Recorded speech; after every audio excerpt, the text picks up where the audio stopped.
Hello, my name is Pierre. I'm a fashion designer and YouTuber. What I do is take old clothes and make it fashion. So if that sounds interesting, keep watching. Today we're gonna do a quick tutorial on how you can upcycle an old t-shirt or your dad's old t-shirt, don't forget to ask, and give it a little more edge, give it a little more spice, give it a little more life, give it a little more It's not gonna be hard. We're only needing a sharp scissors. And you need something to make some markings on the t-shirt. That could be a piece of chalk or maybe a sharp piece of soap. Try to use something that will wash out easily. Maybe a ruler or measuring tape, but if you don't have that, you can also make some measurements by using your pink, for example.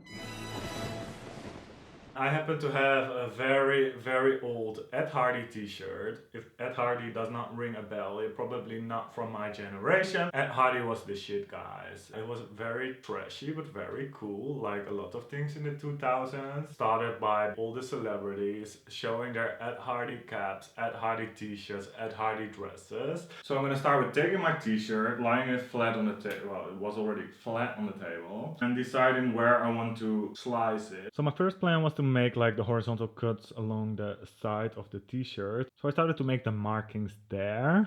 So it's always good before you start cutting to have a little look in the mirror, try it on and see if the markings are what you want.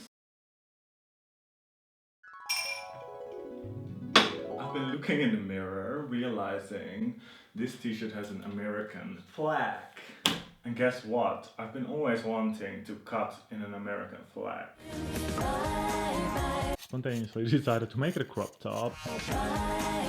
And then I was making the markings again where I want the cuts to be, and I decided I had to go from shoulder to the front and back of the shirt. To make the markings, you can really easily just take the side seams as a reference and the shoulder seams just to see that they're on both sides more or less the same.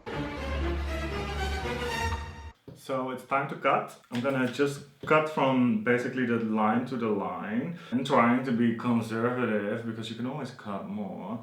You cannot cut less. So here you can see my markings better and no, they're not done that well. I bet you can do this better at home. And it's easy to make a fold to make the first little cut so that it looks a little bit tidier than that you just poke your scissors in and make a hole. And I'm just gonna make horizontal cuts. Mine are gonna go from wider to more narrow towards the shoulder. And then I basically get like this kind of fabric straps. And I want them to be more or less all of the same width. When the cuts are all done, you can go ahead and stretch a little. That will make the straps easier to handle later. You can start at the highest strap that you made and wrap it one time around your finger. Then taking the strap that's under it and pulling it through the loop that you just created. And repeat this. So I also make a loop in that one, wrapping it one time around my finger and pulling the strap under that one through it. That way I go all the way to the bottom.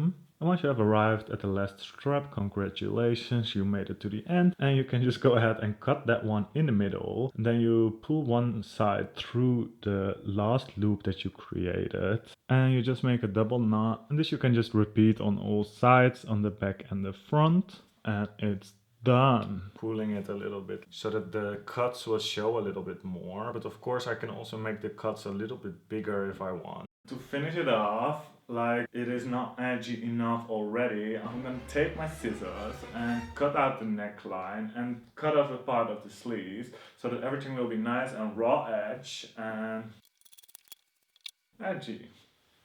Just folding it in. You could also really make a tank top by cutting everything off. I'm just not sure yet, so I'm just gonna leave it for now. It turned out very trashy and very 2000s, so I think I accomplished my goal. So I hope you learned something new, and if you're gonna make a super cool t-shirt with this technique at home, remember it does not have to look as trashy as I am looking now. You can do it with any shirt. You can also just don't crop it. You can also do it only on the side. You can do it on the back. You can do it on the front. Do you want it over here? Do you want it over there? Everywhere basically. So I hope you're gonna make a really cool shirt at home after seeing this video, and I hope to see you maybe back one day on my YouTube channel.